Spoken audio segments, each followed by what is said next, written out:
સંસારી જીવના ભાવ મરણો તારવા કરુણા કરી સરિતા વહાવી સુદાતણી પ્રભુ વીરતે સંજીવની સોષાતી દેખી સરિતને કરુણા ભીના હૃદયે કરી મુનિકુંદ સંજીવની સમય પ્રાવત તણે ભાજન ભરી કુંદ કુંદ રચો શાસ્ત્ર સાથિયા અમૃતે પુર્યા ગ્રંથાધિરાજ તારામાં ભાવો બ્રહ્માંડના ભર્યા અહો વાણી તારી પ્રશમ રસવા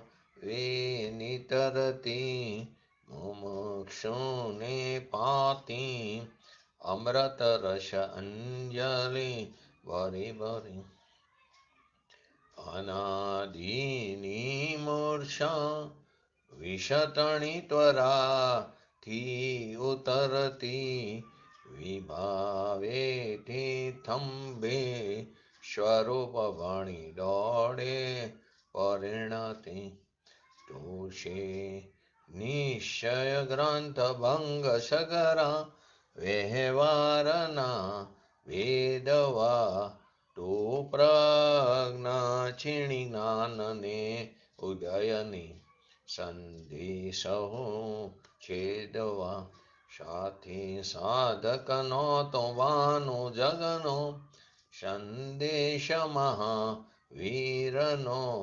વિષમો ભવ ક્લાંત નારદયનો તું પંથ મુક્તિ તણો શોણ્યે તને રસની બાંધ શિથિલ થાય જાણે તને હૃદય જ્ઞાની તણા જણાય તો રોચતા જગતની રુચિ આરશેષો તું રીઝતા સકલ જ્ઞાયક દેવ રીઝે બનાવું પત્ર કુંદનના રત્નોના અક્ષરો લખી તથાપિ કુંદ સૂત્રોના અંકાએ મૂલ્યના કદી તથાપિ કાન વાણીના અંકાએ મૂલ્યના કદી નમો રેન્દ્રાણમ નમો સિદ્ધાણમ નમો અયરણમ નમો વજણમ નમો લય સવ શ્રાવણમ ચત્તારી મંગલમ અર્હંતા મંગલમ સિદ્ધા મંગલમ શાહો મંગલમ કેવલી પંતો ધમો મંગલમ ચત્તારી લોગોટોમાં અર્હંતા લોગોટોમાં સિદ્ધા લોગોટોમાં શાહો લોગોટોમાં કેવલી પંતો ધમો લોગોટોમાં ચત્તારી શરણ ભોજામી અર્હંતે શરણ ભોજામી સિદ્ધે શરણ ભોજામી શાહો શરણ ભોજામી કેવલી પંતો ધમો શરણ ભોજામી ઓમ નમો અર્હંતાણમ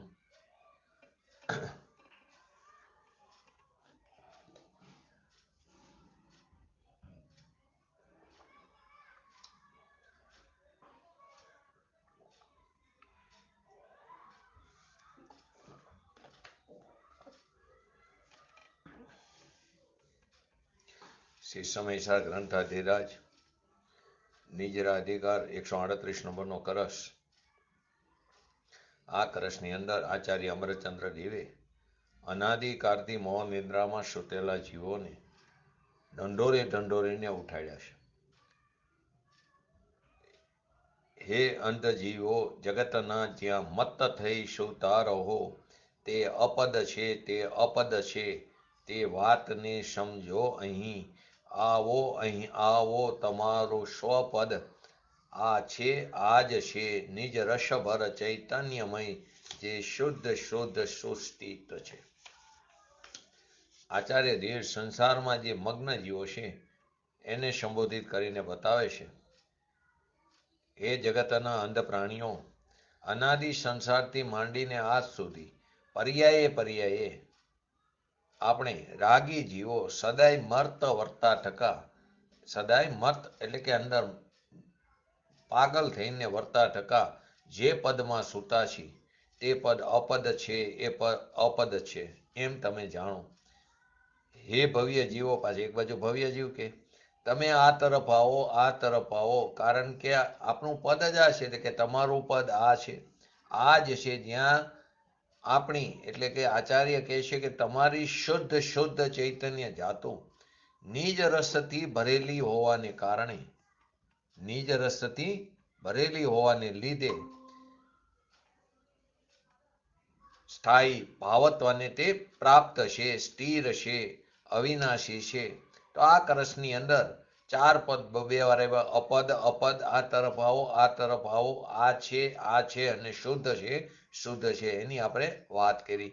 એ પછી નાટક સમય સારમાં આપણને બનારસી દાસજીએ જે બતાવ્યું કે જગવાસી જીવની સો ગુરુ ઉપદેશ કહે, તુમે યહાં સોવત અનંત કાલ બીતે હે, જાગો હે સચેત ચિત क्षमता समेत सुनो, केवल वचन जामे अक्षर रस जीते है, आओ मेरे निकट बताओ मैं तुम्हारे गुण, परम सुरस भरे कर्म सो रीते है, ऐसे बेन कहे गुरु तो तेन धरे उर, मित्र कैसे पुत्र कीधो चित्र कैसे चिते है. श्री गुरु जगतना जीवोने उपदेश आपता कहे કે તમને સંસારમાં અજ્ઞાન અવસ્થામાં અનંતકાળ વીતી ગયો, કેમ કે આપણે અનાદિકાળથી રખડી છીએ, પંચ પરાવર્તન કરી છે. તો કે અનાદિકાળથી આપણે રખડતા હોવાથી સંસારમાં કઈ કારણે, તો કે અજ્ઞાન અવસ્થામાં અનંતકાળ વીતી ગયો છે. માટે કહે છે હે ભાઈ, અરે ભાઈ હવે તો જાગો, બહુ થયું, એમ કે હવે તો તમે જાગો અને સચેત થઈને તથા ચિત્તમાં મનમાં ક્ષમતા ધારણ કરીને ભગવાનની વાણીને સાંભળો, ભગવાનની દિવ્ય ધ્વનિને કે જેમાં વસ્તુ સ્વરૂપનું યથાર્થપણે નિરૂપણ થઈ રહ્યું છે તે વાણીને સાંભળો, કે જેની અંદર ઇન્દ્રિયોના રસને જીતવાની વાત બતાવવામાં આવી છે, વિધિ બતાવવામાં આવી ટૂંકમાં, અથવા જેને સાંભળવાથી ઇન્દ્રિયોને જીતવાની વિધિ જાણી શકાય છે. માટે કહે છે અરે ભાઈ મારી પાસે આવો, હું તમને કર્મ કલંકથી રહિત અને પરમ સુરસથી ભરેલા આપણી અંદર રહેલા અનંત અનંત ગુણોને આચાર્ય ભગવાન એમ કે અમે તમને બતાવશું. બનારસી દાસજી કહે છે કે ગુરુનું આવું કથન હોવા છતાં પણ, ગુરુનું આવું કથન હોવા છતાં પણ છે ને, એસે બેન કહે ગુરુ તો તે ન ધરે ઉર, મિત્ર કૈસે પુત્ર કીધો ચિત્ર કૈસે ચિતે. આવું ગુરુનું કથન હોવા છતાં પણ આપણે અજ્ઞાની થઈને એમની વાતને હૃદયમાં ધારણ નથી કરતા, ગુરુની વાતને એના ઉપર ધ્યાન નથી દેતા. તેથી એમ લાગે છે કે આ જગતના જડ જીવ, કેવા કીધા, જડ કીધા, સાંભળતા હોવા છતાં અમલમાં ન મૂકી તો જડ છે. તો જડ જીવ માટીના પુતળા જેવા છે, અથવા તો ચિત્રમાં દોરેલા મનુષ્ય છે. આ માટીના પુતળા જેવા છે અથવા તો ચિત્રમાં દોરેલા મનુષ્ય છે. મિત્ર કૈસે પુત્ર કીધો ચિત્ર કૈસે ચિત હૈ. જેવી રીતે માટીના પુતળાઓ પર અને ચિત્રમાં દોરેલા મનુષ્યો પર કોઈની કોઈ પણ વાતની કાંઈ પણ અસર થતી નથી, કંઈ અસર પડતી નથી.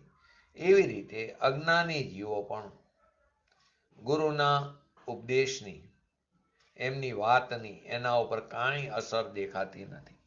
આપણે પણ અનંતવાર પૂજ્ય ગુરુદેવશ્રી જેવા જ્ઞાની પુરુષોની વાત સાંભળી, એનાથી પણ ઉત્કૃષ્ટ નિમિત્ત અનંતવાર મેળવ્યું છે ભગવાનની દિવ્ય ધ્વનિ સમોસરણમાં, પરંતુ એમની કાંઈ અસર ન દેખાણી. જો અસર હોત તો કાર મર્યાદિત થઈ ગયો હોત, અપૂર્વ કાર્ય પ્રગટ થઈ ગયો હોત, વિતરાગ દશા પ્રગટ થઈ ગયો હોત, પરંતુ વાત સાંભળી અમલમાં ન મૂકી તો કોઈ અસર ન થઈ આપણને. માટે આ પ્રકારનો ભાવ આચાર્ય ભગવંતે વ્યક્ત કરીને બનારસી દાસજી કહે છે કે અહીં અજ્ઞાની જીવોની દુર્દશાઓ પર તે કરુણા ભાવ આંસુ આવે છે. રોડનમલજીની પંક્તિ એની અંદર કહે છે કે જેવી રીતે ખૂબ જ દરિદ્ર માણસ હોય એવા માણસને અવલોકન માત્ર ચિંતામણીની પ્રાપ્તિ થાય અને તે અવલોકન ન કરે, એ ખાલી અવલોકન કરે ને ચિંતામણીની પ્રાપ્તિ થાય પણ એ અવલોકન ન કરે, અથવા તો જેવી રીતે કોઈ કોઢિયો માણસ હોય એને અમૃતપાન કરાવે પણ એ અમૃતપાન કરે જ નહીં.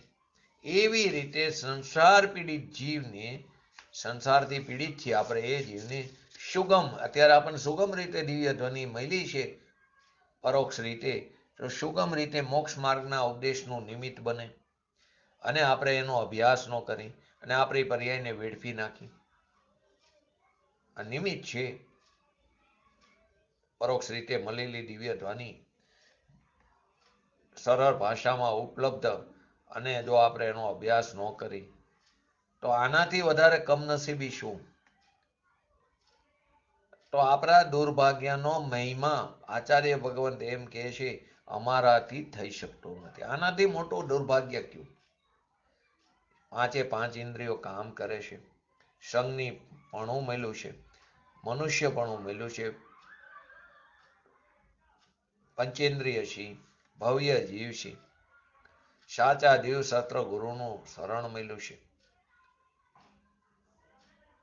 ગર્ભજ છે. આ બધી જે લાયકાત છે ને પ્રસમો સમ્યક્ત્વની 10 લાયકાત છે, એની અંદર ઘણી બધી લાયકાત આપણી પાસે ઉપલબ્ધ છે. મન કશાય વિશુદ્ધિના ધારક છે, પરંતુ સ્વભાવનો આશ્રય લઈને આપણે વિતરાગતાને પ્રાપ્ત નથી કરતા, એવો પુરુષાર્થ કરતા નથી. પુરુષાર્થમાં કાં તો કરી તો અવરો પુરુષાર્થ કરી, ક્રિયાકાંડમાં અટકી ગયા. પછી ક્રિયાકાંડ, વ્રત, તપ, ઉપવાસ એકલું નહીં, આ સ્વાધ્યાય એક પ્રકારનું ક્રિયાકાંડ છે. એ સ્વાધ્યાયમાં કહેલી વાતને ચિંતન મનન મંથન કરીને એને સ્વના લક્ષ્ય વિચારવાની, આ પણ ક્રિયાકાંડ છે. જીનેન્દ્ર પૂજન પણ ક્રિયાકાંડ છે, ભગવાનનો અભિષેક પણ ક્રિયાકાંડ છે, ભગવાનની દિવ્ય ધ્વનિ પણ એક ક્રિયા છે સાંભળવી. એ ધર્મ નથી, શુભ ભાવ છે, પરલક્ષી જ્ઞાન છે.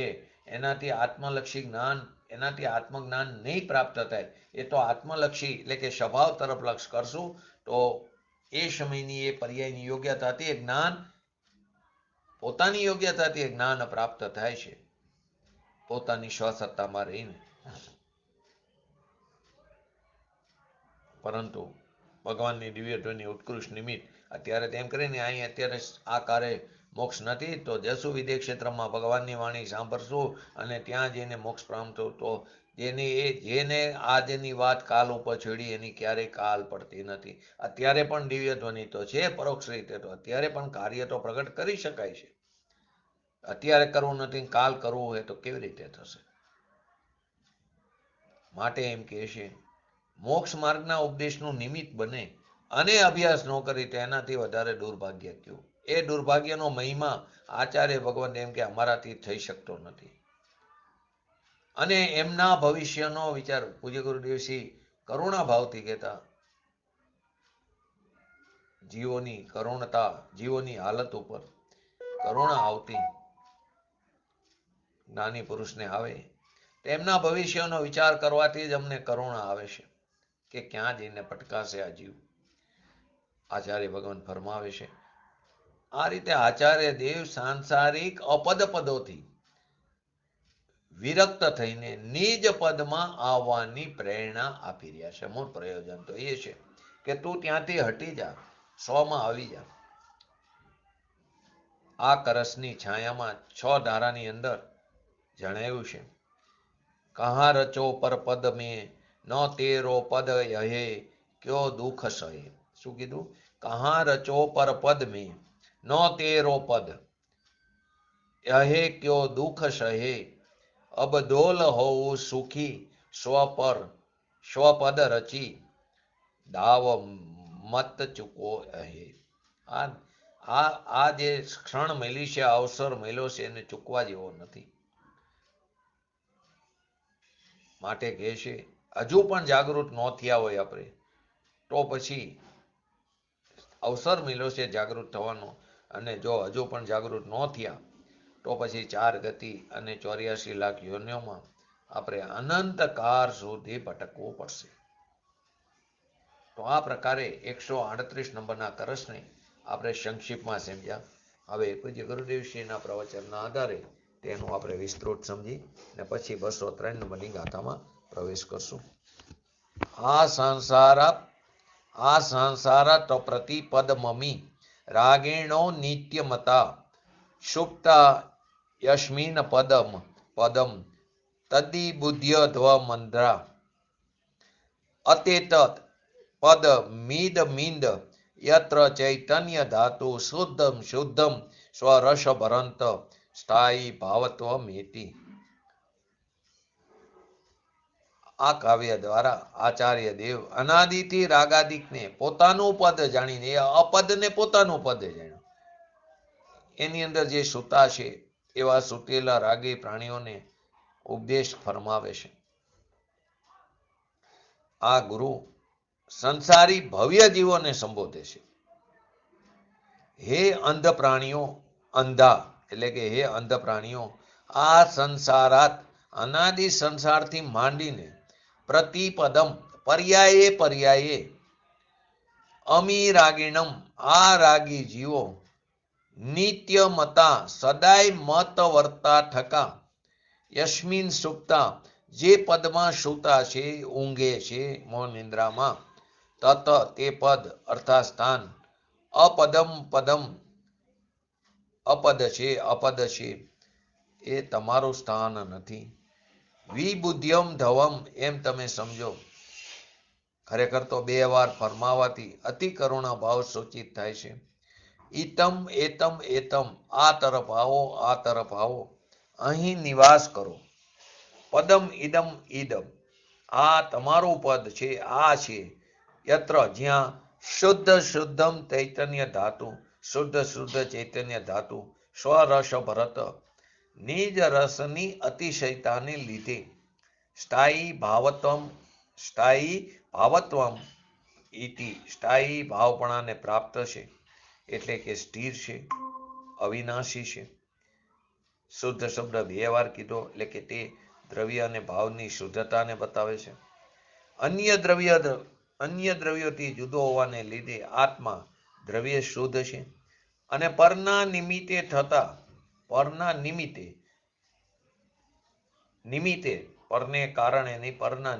થતા પોતાના ભાવોથી રહિત હોવાને લીધે ભાવે પણ કેવો છે? શુદ્ધ છે. ભાવાર્થની અંદર દ્રષ્ટાંતથી સમજાવે છે. જેવી રીતે કોઈ મહાન પુરુષ હોય, કોઈ રાજા હોય, એ મદ્ય પીને મલિન જગ્યામાં સૂતો હોય, જ્યાં વિષ્ટા પીડી રહેતી હોય એવી મલિન જગ્યામાં મદ્ય પીને સૂતો હોય, મદિરા પીને, એને કોઈ આવીને જગાડે, સંબોધન કરે કે એને એમ કે એ મહાન પુરુષને એટલે કે બહારની લૌકિકના અર્થે, તારી સુવાની જગ્યા આ નથી, આ તારું પદ નથી, તારી જગ્યા તો શુદ્ધ સુવર્ણમય ધાતુની બની છે. કેમ કે મહેલોમાં હોય સુવર્ણમય પાટ હોય, મહેલમાં પલંગ હોય સુવર્ણમય, અન્ય કુધાતુના ભેરથી રહિત એવા શુદ્ધ હોય, અતિ મજબૂત હોય, એ એની જગ્યા છે. આ તારી સુવાની જગ્યા નથી. માટે હું તને કહું, હું તને તારી એ જગ્યા બતાવું, ત્યાં પધાર અને ત્યાં તું શયન કર, અને એ શયન કરીને તું આનંદિત થા. એટલે કે તેની અંદર અડીંગો જમાવીને તું આનંદિત થા. એવી રીતે આચાર્ય ભગવાન દ્રષ્ટાંતિ સિદ્ધાંત ઉપર કહે છે કે આ પ્રાણીઓ અનાદિ સંસારથી માંડીને રાગ દ્વેષ આદિ વિકાર ભાવને ભલા જાણીને, એમાં પોતાનું હિત માનીને, એનો આશ્રય કરીને, એનો તરફ દ્રષ્ટિ કરીને, એમને જ પોતાનો સ્વભાવ જાણીને, એટલા જ પૂરતું પોતાનું અસ્તિત્વ સ્વીકારીને એમાં જ નિશ્ચિંત સૂતા છે, એમાં જ આસન જમાયું છે, એમને શ્રી ગુરુ કરુણાપૂર્વક સંબોધે છે, જગાડે છે, સાવધાન કરીને કહે છે, હે અંધ પ્રાણીઓ, તમે જે પદમાં સૂતા છો એ પદ તમારું નથી, એ અપદ છે તમારા માટે. એ તમારું પદ નથી. તમારું પદ તો શુદ્ધ ચૈતન્ય ધાતુમય છે. કેવું છે? બહારના અન્ય દ્રવ્યોના ભેર વિના. ઓલામાં અન્ય ધાતુઓના ભેર વિનાનું, અહીં સિદ્ધાંતમાં અન્ય દ્રવ્યોના ભેરસેર વિનાનું તેમજ અંતરંગમાં વિકાર વિનાનું શુદ્ધ ચૈતન્ય છે, સ્થાયી છે. પાછું એ પદને તું પ્રાપ્ત થા, એટલે કે તું પોતાના શુદ્ધ ચૈતન્ય રૂપ પોતાના ભાવનો આશ્રય કર. માટે અહીં કહે છે ગુરુ સંસારી ભવ્ય જીવને સંબોધી, હે અંધ પ્રાણીઓ. કેમ અંધ કીધું?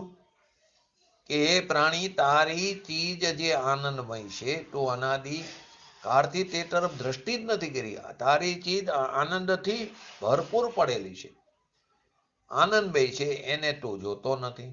માટે અમે તને આંધળો કહીશું. હે અંધ, દેખતો હોવા છતાં આંધળો કીધો, કેમ કે જ્યાં દેખવાનું છે ત્યાં દેખતો નથી.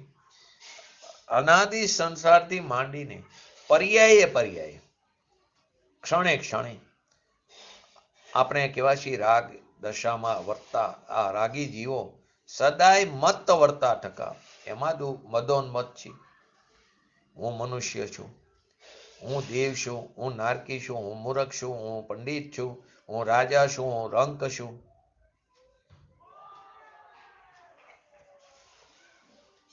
તો કે એમ પર્યાયે પર્યાયે અભિમાન કર્યું છે. સદાય મત વર્તા ઠકા અંધ કીધું. કેમ કે આપણો જે ભગવાન આત્મા ચૈતન્ય શુદ્ધ આનંદ કંદ, એને આપણે જોતા નથી. માટે તેને આંધળા કીધા. બીજી ચીજને જોતા હોવા છતાં પણ આંધળા કીધા. કેમ કે પોતાની જે નિજ સ્વરૂપ, જે પોતાની અલૌકિક ચીજ છે ચૈતન્યમય, એ તરફ આપણો ઝુકાવ નથી, તે તરફ લક્ષ્ય નથી, એ તરફ પ્રેમ નથી. અને જે ચીજનો મારામાં અભાવ છે, જે ચીજ મારામાં નથી, શરીર, વાણી, મન, લક્ષ્મી, પૈસા, કુટુંબ, કબીલા, આબરૂ, જે ચીજનો મારામાં અભાવ છે, એમાં મારું મન મત થઈ ગયું છે, મસ્ત થઈ ગયું છે. તેથી આચાર્ય ભગવાન અંધ કહીને સંબોધન કર્યું. એક બાજુ 72 નંબરની ગાથામાં ભગવાન કહે છે, અહીંયા એમ કહે છે, હે ભગવાન આત્મા, તું પુણ્ય પાપના મલિન ભાવથી જુદો છું, ભીન છું. એ આશ્રવ ભાવ છે, દુઃખનું કારણ છે, સંસારમાં રખડવાનું કારણ છે. અને એમાં તું તારું પોતાપણું માને છે, અને એના જે ફર મળે સંયોગો આદિ, એમાં ઠીક અઠીકપણું માને છે, તો તું મૂંઢ મોહી મિથ્યાત્વ છે. અહીં એક્ઝામ્પલ પણ બીજું આપે છે. અવિનાશી ચીજ તરફ દ્રષ્ટિ કરવાની વાત છે. બાકી બધી ચીજ નાશવંત છે. શરીરથી લઈને બધી ચીજ ભક્તિમાં આવે છે ને.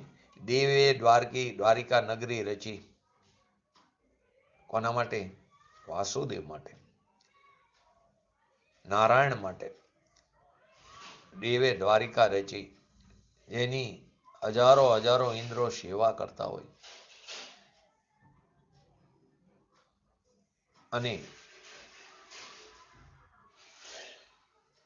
6 ખંડ એટલે 3 ખંડનો ધણી હોય વાસુદેવ. સાથે કોણ છે? બલરામ એટલે બલભદ્ર, 9મા બલભદ્ર. એમના માટે નગરીની રચના કરી. કોને? દેવોએ કરી. સોનાના ગઢ અને રતનના કાંગરા આવે છે ને ભક્તિમાં. વઢવાણ ભજન મંત્રીના રમેશભાઈ આ ભક્તિ ગાય, ભક્તિ ગાતા હોય ત્યારે કેટલા લોકોની આંખમાંથી આંસુ નીકળે. પરંતુ એ શમશાન વૈરાગ્ય છે. પાછા બહાર નીકળી હતા એ નહીં. જ્યારે હળહળ અગ્નિથી પ્રજા બળતી હોય, શ્રી કૃષ્ણ અને બળદેવ માતા પિતાને રથમાં બેસાડીને બહાર કાઢે છે, પરંતુ નભમાંથી વાણી છૂટે. આ ભક્તિમાં આ જ રીતે આવે, નભમાંથી વાણી છૂટે, કોઈથી નહીં બચે. છોડી દે મા બાપને, નહીં બચે.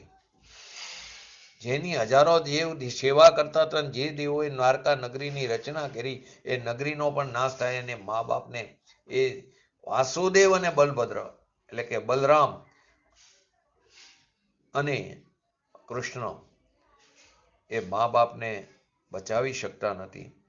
મા બાપને રથમાં બેસાડીને બહાર કાઢે ત્યારે અવાજ આવે, છોડી દો, તમારા બે સિવાય કોઈ નહીં બચે.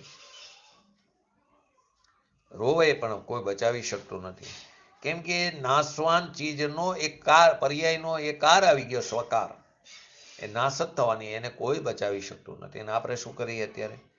કાંઈક એવી સિરિયસ થઈ જાય તો મૃત્યુંજયના જાપ કરે. જે કારે જે પર્યાય જે રીતે પરિણમવાની એને કોઈ અટકાવી શકતું નથી. કોણ રાખી શકે? ઇન્દ્ર, દેવેન્દ્ર, નરેન્દ્ર, શુકેન્દ્ર, કોઈ એને બચાવી શકતું નથી. સોનાના ગઢ અને રતનના કાંગરા સ્વર્ગે દેવે બનાવેલી નગરી પણ એની રક્ષા કરવા આવી શકા નહીં. એમાં શરીરરૂપી નગરી રચી છે. જે સમયે તેનો છૂટવાનો કાળ આવશે ત્યારે તું કોઈ એને રાખી નહીં શકે, એ છૂટા વગરની. માટે કહેશે કે એ બધામાં તું મોહ નિદ્રામાં પડ્યો છું ને, એ બધા અપદ છે, સદાય મત વર્તા ટકા,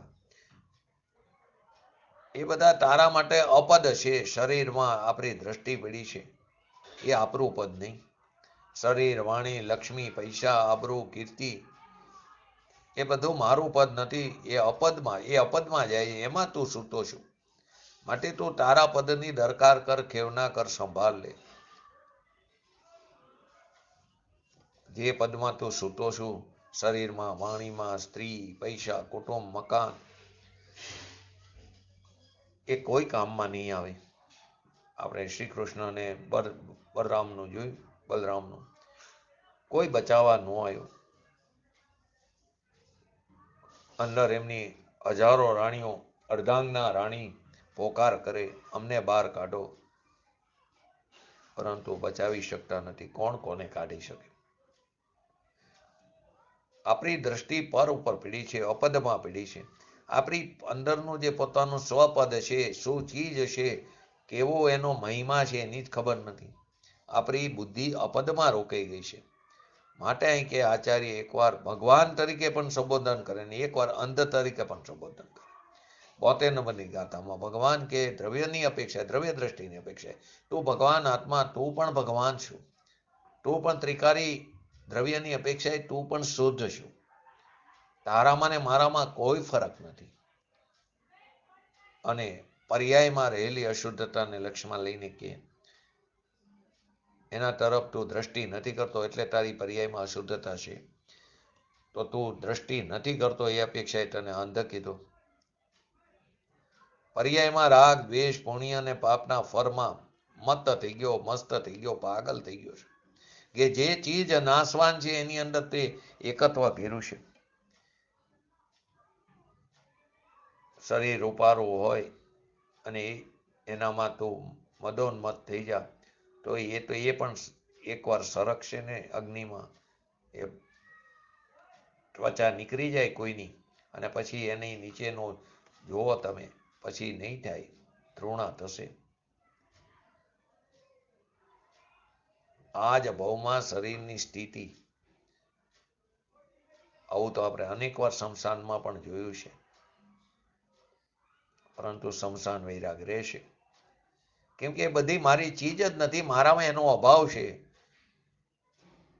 અપદમાં મારી ચીજ ક્યાં છે? એ બધામાં તો મારો અભાવ છે. એ અપદ અને અનિત્ય છે, નાશવાન ચીજ છે. મારું ભગવાન આત્મા અવિનાશી છે, એને અંદર પડ્યું છે, ભીતર અંદર બિરાજમાન છે. એ તરફ આપણું લક્ષ્ય નથી, એ તરફ આપણું ધ્યાન નથી, એ તરફ એની દરકાર ખેવના નથી, સંભાર નથી. અને અપદમાં આપણી પ્રીતિ અને પ્રેમ પડી ગયો છે, એની અંદર ઘૂસી ગયા છે. એમ જે ખરેખર મારું સ્થાન નથી, એની અંદર પ્રીતિ ને પ્રેમ છે. શરીર, વાણી, કર્મ આદિ વિચાર કરો. 3 ખંડનો ધણી એવો વાસુદેવ, નારાયણ અને બલભદ્ર 9 બલભદ્રમાં 8 બલભદ્ર તો મોક્ષે પામ્યા. એમાં 7 ગદપંથાથી ને 8માં રામ માંગી તુંગીથી. અને બલરામ જે 9માં બલભદ્ર તે સ્વર્ગમાં છે, તે પણ મોક્ષે પામશે. 63 સલાકા પુરુષમાં આવે. એ પોકાર કરે છે, કોઈ બચતું નથી એ બે સિવાય. પછી વિચારે કે હવે આપણે જશું ક્યાં? દ્વારિકા તો સળગી ગઈ અને પાંડવોને તો દેશ બહાર કર્યા છે. તો બલભદ્ર કહે છે કે ભલે આ દેશ બહાર કર્યા છે આપણે, પરંતુ એ સજ્જન છે, એ સિવાય બીજું કોઈ સાધન નથી. જેની હજારો દેવ સેવા કરે એ પોકાર કરે છે અમે જશું ક્યાં? એ રાજાઓ પણ જેની ઉપર એ ધણી હતા 3 ખંડના, એ પણ આપણને શરણ નહીં આપે. તો કે આપણે પાંડવો પાસે જશું. તો એ જાય છે રસ્તામાં કૌશંબી વન. ત્યારે કૃષ્ણ કહે છે મારામાં પગ ઉપાડવાની હવે શક્તિ નથી. એટલો શક્તિશાળી માણસ એમ કહે છે મારામાં શક્તિ નથી, મને એટલી બધી તરસ લાગી છે, પગ નહીં ભરી શકું. તો બળદેવ કહે છે હું પાણી લેવા જાઉં. ત્યારે લોટા બોટા તો હતા નહીં. પૂજ્ય ગુરુ ઋષિ કહે છે તો પાંદડાને અંદર સળિયું નાખીને લોટા જેવું બનાવ્યું, એ પાણી લેવા જાય છે. પરંતુ એનું મોત જેના નિમિત્તે લખાયેલું હતું કે એના હાથે મરશે, જરત કુમાર, એ 12 વર્ષથી જંગલમાં રહેતો હતો. તો શ્રી કૃષ્ણની પગમાં મણિરત્ન ભરેલા, તેને દૂરથી એમ લાગ્યું આ કોક હરણ છે એમ ધારીને તીર માર્યું. તો કૃષ્ણનું મરણ થઈ જાય, દેહ છૂટી ગયો. ઓલાને એમ થયું કે મારાથી શું થઈ ગયું, મારાથી આ સ્થિતિ થઈ ગઈ, મેં ગજબ કર્યો, હવે મારે ક્યાં જવું? એ વખતે હજી શ્રી કૃષ્ણ ફરમાવે છે, હજી મરણ નહોતું પૂરું થયું. તો એ કહે કશ્યપ મણી અબજો રૂપિયાની તાકાતનું વાસુદેવની આંગળીમાં જે છે એને એમ કે તું લઈ જાને પાંડવને બતાવજે, તને રાખશે. કેમ કે આ કૌસ્તુભ મણી મારા સિવાય કોઈ પાસે નથી. એ જ્યાં ત્યાંથી છૂટે છે ત્યાં દેહ છૂટી જવાનો, કોઈ શરણ નહીં. કેમ કે અપદમાં શરણ જ ક્યાં છે? 12 ભાવનામાં પણ આવે છે. એની સંભાળ કરવા, ખરેખર તો આપણે બહારની બધી સંભાળ કરવામાં, દેહની વાણીની બધા અપદ છે, બાહ્ય પદાર્થ છે, અપદ છે. એ મારું રહેવાનું સ્થાન નથી, મારું બેસવાનું સ્થાન નથી. મારું બેસવાનું સ્થાન તો અંદર અવિનાશી ભગવાન આત્મા છે. માટે અહીં કહે છે વિબુદ્ધ્ય ધમ. 2 વાર કહેવાથી અતિ કરુણા ભાવ સૂચિત થાય છે. એની જગ્યાએ હું મનુષ્ય છું, હું દેવ છું, હું પૈસાવાળો, હું રાજા, હું રંક, હું જમીનદાર, એ બધી ચીજ નાશવાન છે, એ અપદ છે. આપણું રહેવાનું સ્થાન નથી, આપણી બેઠક નથી.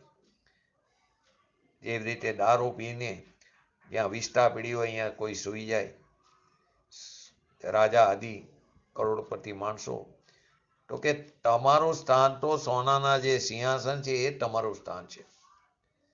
એમ આપણે પણ મોહના પીધેલા અજ્ઞાની જીવ પોતાના ભગવાન આત્મા તે તરફ દ્રષ્ટિ કરીને તેમાં અંદર નહીં જઈને જે અપદ છે એ અપદમાં આપણું પોતાનું સ્થાન માનીને સંતોષીને પડી રહ્યા છે વિષ્ટામાં. માટે કહે છે ઈત એત આ તરફ આવો, આ તરફ આવો, અહીંયા આવો, અહીંયા તમારો ભગવાન આત્મા બિરાજમાન છે રાગથી રહિત. એ તરફ આવો જ્યાં પૂર્ણાનંદનો નાશ શુદ્ધ ચૈતન્યપણે બિરાજમાન છે, અતિન્દ્રિય ચૈતન્ય ચમત્કાર શક્તિઓથી ભરેલો છે. ત્યાં આવો. 2 વાર કહેશે આવો આવો આવો, અહીં નિવાસ કરો. એવો નિવાસ કરો કે ત્યાંથી નીકળવું ન પડે, એ રીતે નિવાસ કરો.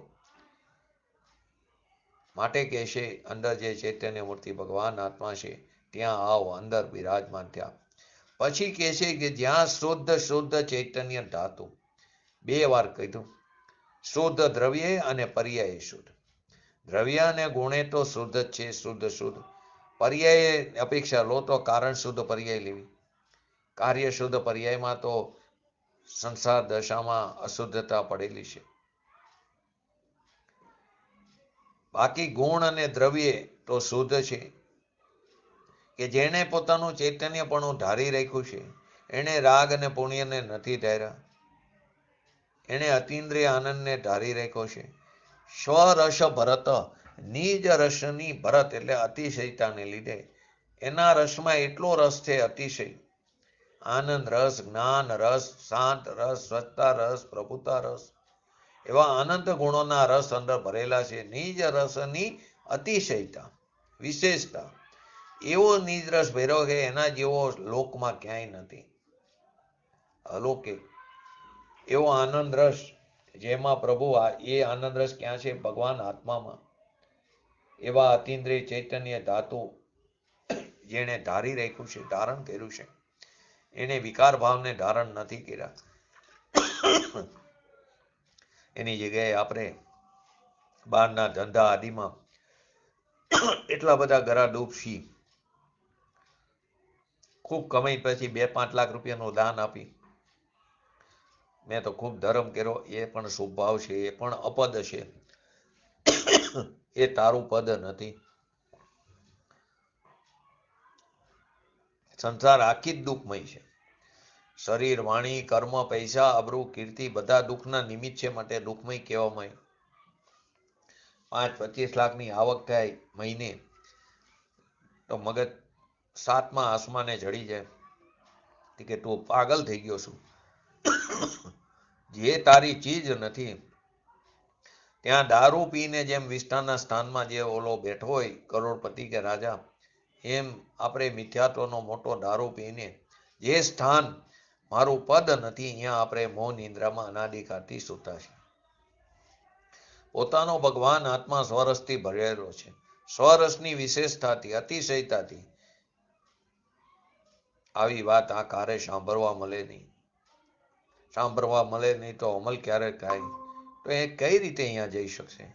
માટે કે આત્માના હિતની વાત છે.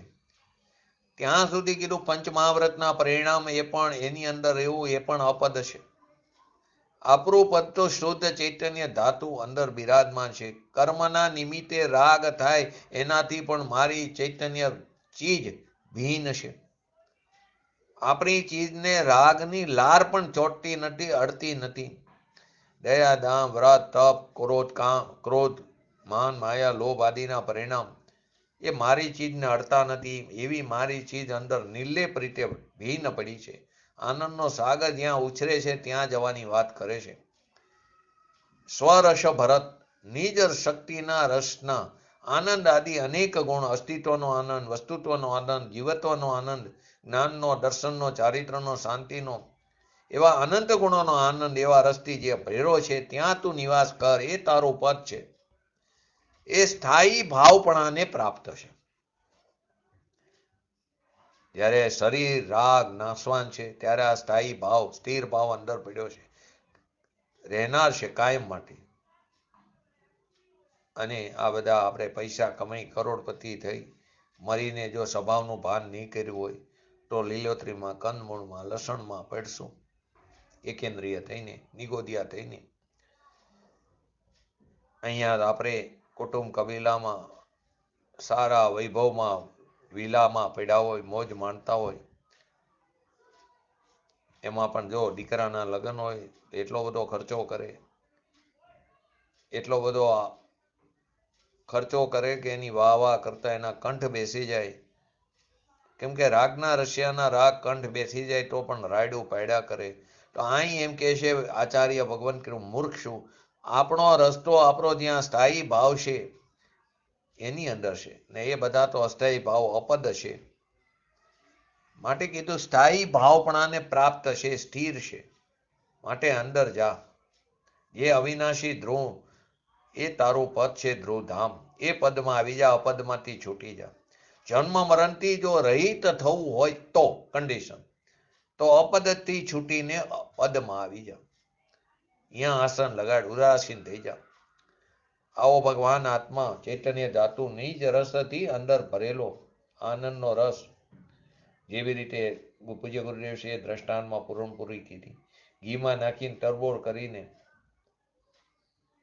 ખાતા હોય ને માણસો, ટપકતું હોય ઘી, એમ ભગવાન આત્મા આનંદના રસથી અંદર ભર્યો પડ્યો છે, અંદર રસ ટપકે છે. જો તું અહીંયા દ્રષ્ટિ કરીશ તો એમાંથી રસ નિરંતર ટપકે છે. એવું મારું ભગવાન આત્માજી, એવું મારું તત્વ, એ ભૂલીને આપણે ક્યાં પડ્યા છીએ? વિનાશી પદમાં, અપદમાં, વિષ્ટામાં પડ્યા છે. માટે આચાર્ય ભગવાન કરુણા ભાવથી કહે, તારી દ્રષ્ટિ ક્યાં પડી છે? અસ્થાયી ભાવમાં. તો સ્થાયી ભાવને પ્રાપ્ત સ્થિર અવિનાશી પદ, એના તરફ તું દ્રષ્ટિ કર. તો અહીં શુદ્ધ શબ્દ 2 વાર બતાવ્યો. દ્રવ્ય અને ભાવ બંનેની શુદ્ધતા તે બતાવે છે. દ્રવ્ય પણ શુદ્ધ અને ભાવ પણ શુદ્ધ. ભાવવાન દ્રવ્ય તો શુદ્ધ છે, પણ ભાવવાનનો ભાવ એ પણ શુદ્ધ છે. પુણ્ય પાપના ભાવ એ એનો ભાવ નહીં, એ તો અશુદ્ધ મેલ ને દુઃખરૂપ છે. તો ભાવવાનનો ભગવાન, એનો ભાવ કયો? શુદ્ધ આનંદ આદિ ભાવ એ આપણો ભાવ છે. એ સ્થાયી ભાવને પ્રાપ્ત તથા સ્થિર ભાવ છે. અનાદિ અનંત એ સ્થિર રૂપ છે, એમાં કોઈ પણ પ્રકારની હલચલ છે નહીં. એવું મારું ધ્રુવધામ, જેનો મને 3 કાળમાં ક્યારે વિરહ નથી. એ નગરીમાં તું આવ ને પરની નગરીને છોડી દે. આ આપણી નગરી છે, આપણું નગર, એ આપણી પ્રજા છે.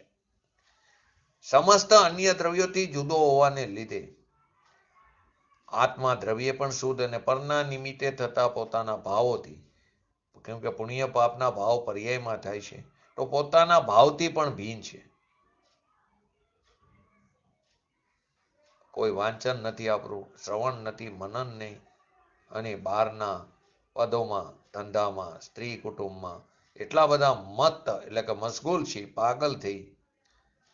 તો આચાર્ય ભગવાન કહે છે, તું ક્યાં જઈ રહ્યો? તને તારી ખબર નથી.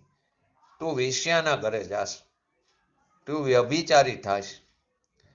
જે રાગને અને પરને આપણે પોતાના માની, તો તું વ્યભિચારી થાય છે. જે ચીજ તારી નથી એને પોતાની માનવી, એનું નામ જ વ્યભિચાર કીધું. અહીં કહે છે, કોઈ મોટો માણસ હોય, વારંવાર દારૂનું એક્ઝામ્પલ આપે, એમ આપણે પણ મિથ્યાત્વના દારૂ પીધેલા મદમાં આવ્યા છીએ. અમે લક્ષ્મીવાળા, અમે શેઠ, અમે આ વારા. તો તું કઈ ચીજમાં અભિમાન કરે? જે ચીજ ચારી નથી. પુરુષ મદ્ય પીને મલિન જગ્યામાં સૂતો હોય, એને કોઈ આવીને જગાડે, સંબોધન કરે, તારી સુવાની આ જગ્યા નથી. તારી જગ્યા તો શુદ્ધ સુવર્ણમય ધાતુની બનેલી છે. ઘણાના ઘરોમાં એ જમાનામાં રત્નોના પણ સિંહાસનો હોય. કોઈ પુણ્યનો યોગ હોય તો અબજો રતન જમીનમાંથી નીકળે, પણ એ ક્યાં તારી ચીજ? એ અપદ છે. આ ખરેખર સાચું અમૂલ્ય રત્ન તો અંદર ભરેલું પડ્યું છે. એકવાર રાગથી ભેદ જ્ઞાન કરી એ રતનને સંભાળ, એની ખેવના દરકાર કર. પરથી તો વાત બરાબર, પણ રાગથી પણ ભિન્ન કરીને એના તરફ દ્રષ્ટિ કરતો સમ્યક દર્શનની પ્રાપ્તિ થાય. પછી ચારિત્રની વાત આવે. અહીંયા કે છે શુદ્ધ સુવર્ણમય ધાતુ, ચૈતન્ય ધાતુથી બનેલો છે. અન્ય કુધાતુના ભેરથી રહિત શુદ્ધ છે, અતિ મજબૂત છે. એવી રીતે બહારનો સિંહાસન આદિ. માટે એવી રીતે તારું જે ચૈતન્ય ભગવાન આત્મા, એ પણ અન્ય દ્રવ્યોના ભેરસેળથી રહિત એવું શુદ્ધ છે, અતિ મજબૂત છે. માટે હું તને ત્યાં બતાવું, ત્યાં આવ, એ તારું પદ છે. ત્યાં શયન એટલે કે તેમાં આસન લગાડ, આનંદિત થા. એવી રીતે આ પ્રાણીઓ અનાદિ સંસારથી માંડીને સંસાર, કુટુંબ, કબીલા આદિ એને ભલા જાણીને, અમે લક્ષ્મીવાન, અમે આબરૂવાન, અમારા છોકરાને તો કરોડપતિ દીકરાઓની વાત આવે, પણ એ શું છે? પાગલપણું કરે તો ખોટી જગ્યાએ. એ નાશવાન છે. એ સરકશે, એ પણ સરકશે, એનો પણ નાશ થશે. એ ચાલ્યો જ હશે. એ નાશવાનનો કાર આવશે. નાશવાન તો અત્યારે પણ છે, પણ છૂટું પડવાના ટાણે એ આવશે. એ બધા બંગલા, બાયડી, છોકરા બધા પડ્યા રહેશે અહીં ને અહીં. આવે ને ભક્તિમાં ઊભી મહેલો હલતી હોય, ઝોલા ખાતી હોય. ને આપણે ચાલ્યા જશું. બાળક જ્યારે જન્મે ને ત્યારે પહેલે એની આંખ ન ઉઘડે, કેમ કે 9.25 મહિના પેટમાં રહ્યો હોય, આંખ બંધ હોય. બહાર જન્મે ત્યારે પહેલું મોઢું ઉઘડે અને એ રોવે. ન રોવે ને તો એને મારે, રોવડાવે પરાણે. એમ અહીંયા આપણે શ્વાને જોવાની આંખો બંધ કરીને રોઈ છે. આ મારું છે, આ મારું છે. અનાદિકાળથી આપણે રોતા આવ્યા છે. એમાં અનાદિથી અજ્ઞાની પ્રભુને જોવાની આંખો બંધ કરીને આ મારા એમ રોયા કરીશી, રુદન કરીશી. કેમ કે રાગાદીને ભલા જાણીને, એમને જ પોતાનો સ્વભાવ જાણીને, ચાહે તો શુભરાગ હોય, દયા, દાન, વ્રત, તપ, ભક્તિ, પૂજા આદિનો એ બધા સ્થાન છે, એની અંદર નિશ્ચિંતપણે સૂતા છે. એમને જ પોતાનો સ્વભાવ માનીને નિશ્ચિંત થઈને સૂતા છે, સ્થિત છે. એને ગુરુ કરુણાપૂર્વક સંબોધે છે, જગાડે છે, સાવધાન કરે છે. 3 વસ્તુ લીધી: સંબોધિત કરે છે, જગાડે છે, સાવધાન કરે છે. હે અંધ પ્રાણીઓ, તમે જે પદમાં સૂતા છો એ તમારું પદ નથી. દયા, દાન આદિના રાગથી માંડીને બધી ચીજ અપદ છે, નાશવાન છે. તમારું પદ તો શુદ્ધ ચૈતન્ય ધાતુમય છે. શુદ્ધ ચૈતન્ય ધાતુ જેમાં ધારી રેખો એ તારું પદ અંદર છે. બહારના અન્ય દ્રવ્યોના ભેર વિનાનું એવું તારું પદ કેવું છે? ભેરસેર વિનાનું છે. એમ પારો પ્રશ્ન કરે, અમે તો ક્યારેય કોઈ ચીજ રાગ વિનાની જોઈ જ નહીં. પણ તે નજર જ ક્યાં કરી, ત્યાં નિધાન પડ્યું છે. ત્યાં આપણી નજર અનાદિકાળથી રાગ, દ્વેષ, પુણ્ય, પાપના ભાવ ઉપર જ ગઈ છે, એના ફળ તરફ જ ગઈ છે. આપણી નજર બંધી થઈ ગઈ છે. એમ આપણી પરમાં નજર બંધી થઈ ગઈ. પહેલાના જમાનામાં નજર બંધ કરે ને, આમ કેદ નહીં પણ નજર બંધ કરે. એમાં પરમાં નજર બંધી થઈ ગઈ, પોતાની નજર કરવાનો ટાઈમ રહ્યો નહીં. અન્ય દ્રવ્યોના ભેર વિનાનું, અંતરંગમાં વિકાર વિનાનું, ભગવાન આત્મામાં રાગ એ માંસ સમાન કીધું, એની ભેરસેર કરે. અન્ય દ્રવ્યોમાં ઘણા માંસ સાથે ભેરસેર કરે. એમ ભગવાન અમૃતનો રસથી ભરેલો એને રાગની ભેરસેર એટલે કે માંસની ભેરસેર કરે છે. અને આપણી ચીજ ભેરસેર વિનાની છે. અંતરંગમાં વિકાર વિનાનું, શુદ્ધ, અસ્થાયી. અસ્થાયીમાં તે તારે અનાદિકાળથી પડ્યો આ સ્થાયી છે. એ પદને પ્રાપ્ત થાઓ, એ ભાવનો આશ્રય કર. ચૈતન્ય રૂપ એ ભાવવાન આત્મા, એનો આશ્રય કર. અંતર્જ્ઞાયક ભાવથી ભરેલો ભગવાન આત્મા, એનો આશ્રય કર. તો આપણા કલ્યાણનો પંથ ખુલશે. ત્યારે ધર્મની વિતરાગતાની પ્રાપ્તિ થશે. એની જગ્યાએ આપણે ક્રિયાકાંડમાં અટકીને પડ્યા છીએ. મહાવ્રતનું પાલન કર્યું, 11 પડિમાનું પાલન કર્યું, અણુવ્રતનું પાલન કર્યું, અષ્ટમૂર્ગુણોનું પાલન કર્યું, સપ્ત વ્યસનથી રહિત ત્યાં 22 અભક્ષર ચીજનો મેં ત્યાગ કર્યો. આ છોડ્યું, એની અંદર અટકી ગયા. એ ધર્મ નથી, એ અધર્મ છે. એટલે કે તે આત્મધર્મ નથી. આપણે કેવા છીએ? 29 ભાવો આવ્યા ને. કઈ ગાથામાં આવ્યું હતું? 29 ભાવો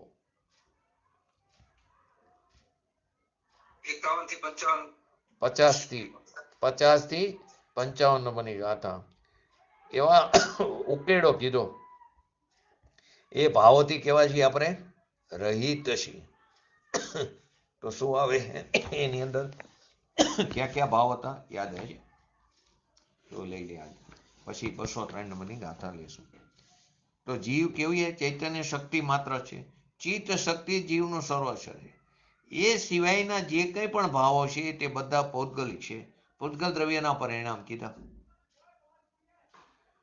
તો એની અંદર 50 થી લઈને 55 છ ગાથા છે. નથી વર્ણ જીવને ગંધ નહીં, નહીં સ્પર્શ રસ જીવને નહીં, નહીં રૂપ કે ન શરીર નહીં, સંસ્થાન સહન નહીં, નથી રાગ જીવને દ્વેષ નહીં, વરી મોહ જીવને છે નહીં, નહીં પ્રત્યય એટલે કે આશ્રવ, નહીં કર્મ કે નો કર્મ પણ જીવને નહીં, નથી વર્ગ જીવને વર્ગણા નહીં, સ્પર્ધકો કંઈ છે નહીં, અધ્યાત્મ સ્થાન ન જીવને અનુભાગ સ્થાનો પણ નહીં, જીવને નથી કઈ યોગ સ્થાનો બંધ સ્થાનો છે નહીં, નહીં ઉદય સ્થાનો જીવને કો માર્ગણા સ્થાનો નહીં.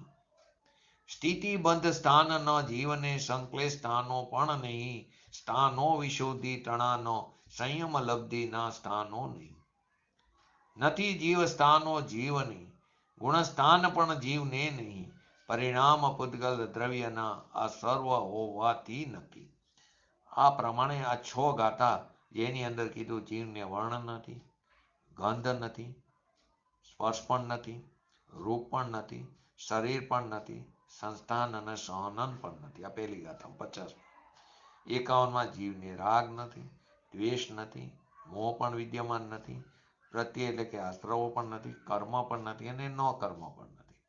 52 નંબરની ગાથામાં જીવને વર્ગ નથી, વર્ગણા નથી, કોઈ સ્પર્ધકો પણ નથી, અધ્યાત્મ સ્થાનો નથી ને અનુભાગ સ્થાનો પણ નથી. 53 નંબરની ગાથામાં જીવને કોઈ યોગ સ્થાનો નથી, બંધ સ્થાનો નથી, ઉદય સ્થાનો નથી અને કોઈ માર્ગના સ્થાનો નથી. 54 નંબરની ગાથામાં જીવને સ્થિતિબંધ સ્થાનો નથી, સંકલેશ સંસ્થાનો પણ નથી, વિશુદ્ધિ સ્થાનો પણ નથી અને સંયમ લબ્ધિના સ્થાનો પણ નથી. જીવને જીવસ્થાનો નથી, જીવને ગુણસ્થાનો પણ નથી, કેમ કે આ બધા પૂતગલ દ્રવ્યના પરિણામ છે. આ ગાથાની અંદર 29 પ્રકારના ભાવોના ભેદ પ્રભેદને ગણાવીને ભગવાન આત્મામાં એમનો હોવાનો નિષેધ કરે. બધા અપદ છે.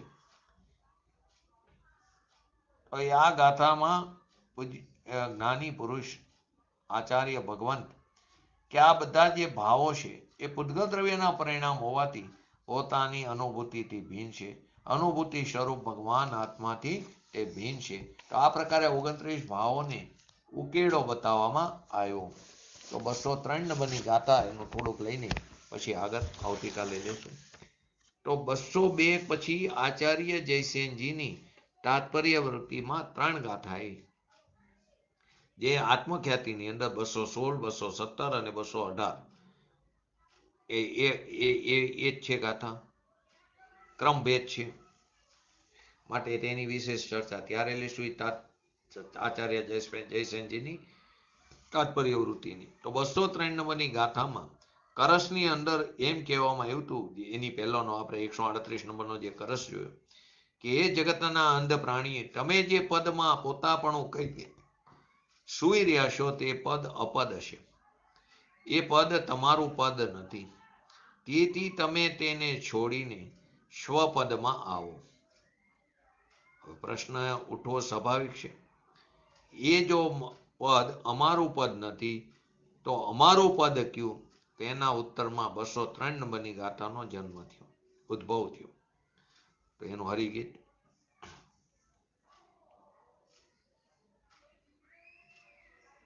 જીવમાં અપદભૂત દ્રવ્ય ભાવો છોડીને ગ્રતું યથા સ્થિર નિયત એક જ ભાવ જે સ્વભાવ ઉપલબ્ધ આ.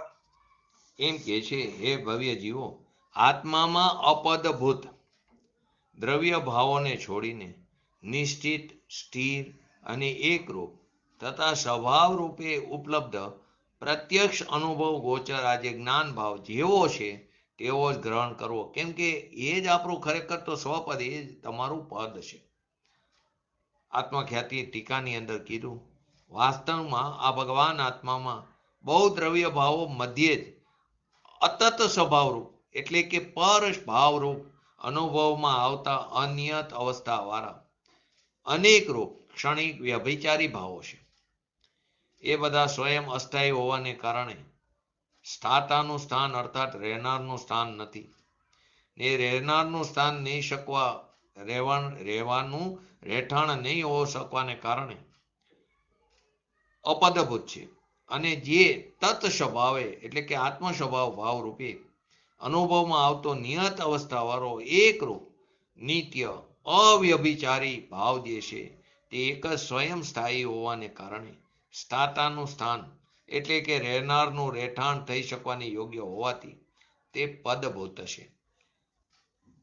અહીંયા સમસ્ત અસ્થાયી ભાવોને છોડીને પરમાર્થ રસ રૂપે સ્વાદમાં આવતું સ્થાયી ભાવરૂપ આ એક જ્ઞાન જ કેવું છે? આસ્વાદનને યોગ્ય છે. તો અહીંયા આત્મખ્યાતિના ભાવપતિ પંડિત જયચંદજી છાબડાએ સ્થાયી ભાવરૂપ એક જ્ઞાન જ આસ્વાદન યોગ્ય છે એના ઉપર સરળ સુબોધ ભાષામાં ભાવાર્થની અંદર કીધું. પહેલા વર્ણાદિકથી લઈને ગુણસ્થાન પર્યંત જે ભાવો કયા તે બધા આત્મામાં કહેવાય અનિત્ય છે, અનેક, ક્ષણિક, વ્યભિચારી કીધા. આત્મામાં સ્થાયી છે, સદા વિદ્યમાન છે તે બધા ભાવો, અને આ બધા ભાવો કહેવાય જે સદા વિદ્યમાન છે એ આત્માના ભાવો, અને આ બધા ભાવો અસ્થાયી છે, તેથી તેઓ આત્માનું સ્થાન ન હોઈ શકે, તે આત્માનું પદ નથી. આત્મા સદા સ્થાયી છે, સદા વિદ્યમાન છે, અને આ બધા ભાવો કેવા છે? અસ્થાયી છે, માટે તે આત્માનું સ્થાન ન હોઈ શકે. કેમ કે આ બધા અસ્થાયી હોય તેનો અભાવ થાય તો આત્મા તો સ્થાયી છે, તો કેવી રીતે એમાં રહી શકે? તો કે જે સસંવેદન રૂપ જે જ્ઞાન છે તે નિયત છે, તે એક છે, અવ્યભિચારી છે. આત્મા સ્થાયી છે ને આ જ્ઞાન પણ કેવો? સ્થાયી ભાવ છે, અને તેથી તે આત્માનું પદ છે. તે એક જ જ્ઞાનીઓ વડે આસ્વાદ લેવા યોગ્ય છે. આ કથનનો સાર જે આપણે હમણાં જોયા જીવાજીવ અધિકારમાં 50 થી 55 નંબરની ગાથામાં વર્ણાદિથી લઈને ગુણસ્થાન પર્યંત 29 પ્રકારના જે ભાવો બતાવવામાં આવ્યા તે બધા ભાવો આત્મા માટે અપદ છે, અપનાવવા યોગ્ય નથી, આત્મા નથી. કારણ કે તે આત્મ સ્વભાવ ન હોવાથી તે કેવા? અતત્વ ભાવ છે, અતત સ્વભાવ છે, અનિયત છે, અસંખ્ય પ્રકારના હોવાને લીધે અનેક છે, નાશવંત હોવાથી ક્ષણિક છે, અને સંયોગજનિત હોવાથી વ્યભિચારી ભાવ છે. અને એકમાત્ર જ્ઞાન ભાવ જ આત્માનું શું છે? સ્વપદ છે, આત્મા છે. કારણ તે આત્માનો સ્વભાવ હોવાથી તત્ સ્વભાવ છે, નિયત છે, એક છે, નિત્ય છે, અને સ્વસ્વભાવ હોવાથી તે કેવો છે? સ્વભાવ ભાવ હોવાથી તે અવ્યભિચારી છે. અપદભૂતની વ્યાખ્યા પૂજ્ય ગુરુદેવશ્રીએ પણ ફરમાવી. એ કે છે પુણ્ય અને પાપના ભાવો અસ્થાયી હોવાથી આત્માનું સ્થાન નથી, માટે અપદભૂત છે. વ્યવહાર રત્નત્રયનો વિકલ્પ, સાચા દેવગુરુ શાસ્ત્રની શ્રદ્ધાનો વિકલ્પ, પંચ મહાવ્રત આદિનો વિકલ્પ, શાસ્ત્રોને લખવા વાંચવાનો વિકલ્પ, એ બધા અસ્થાયી અતત સ્વભાવ છે. તેથી તે સ્થાતાનું સ્થાન એટલે કે રહેનારનું રહેઠાણ થઈ શકવાને યોગ્ય નહીં હોવાથી તેને અપદભૂત કહેવામાં આવી.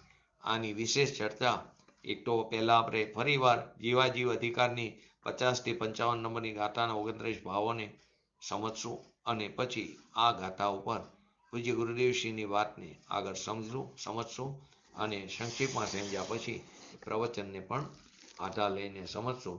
આપણે પણ આપણા ભગવાન આત્મા જે ખરેખર આપણું સ્વપદ છે તેની તરફ દ્રષ્ટિ કરી એમાં જ નિવાસ કરી અને એની અંદર નિવાસ કરીને સાદી અનંતકાળ સુધી અવ્યાબાદ સુખનો ભોગવટો કરી એવી પરમ વિરલ ભાવના સાથે આજનું વ્યક્તિત્વ પૂરું કરું. જય જીનેન્દ્ર.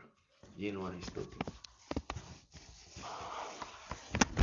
स्याद्वाद नय षट द्रव्यम गुण पर्यायी और प्रमाण का जड़ कर्म चेतन बंध कायरु कर्म के अवसान का कह कर स्वरूप यथार्थ जग का जो किया उपकार है उसके लिए जिनवाणी मात को वंदना शत बार है, वंदना शत बार है. नमो रिंगटाणं नमो सिद्धाणं नमो ऐरणं नमो अवजणं नमो लय सवसावणं चत्तारि मंगलम अरिहंता मंगलम सिद्धा मंगलम साहो मंगलम केवली पंतो धमो मंगलम चत्तारि लोकोत्तमा अरिहंता लोकोत्तमा सिद्धा लोकोत्तमा साहो लोकोत्तमा केवली पंतो धमो लोकोत्तमा चत्तारि शरण भोजामि अरिहंते शरण भोजामि सिद्धे शरण भोजामि साहो शरण भोजामि केवली पंतो धमो शरण भोजामि. बोलिए श्री पंच परमेश्वरी भगवंतोनो जय हो. बोलिए श्री जिनवाणी मातनो जय हो. बोलिए श्री परम पूज्य परम उपकारी श्री सदगुरु देवनो जय हो. बोलिए श्री प्रसमूर्ति भगवती मातनो जय हो. बोलिए श्री सनातन जैन दिगंबर धर्मनो जय हो. जय हो.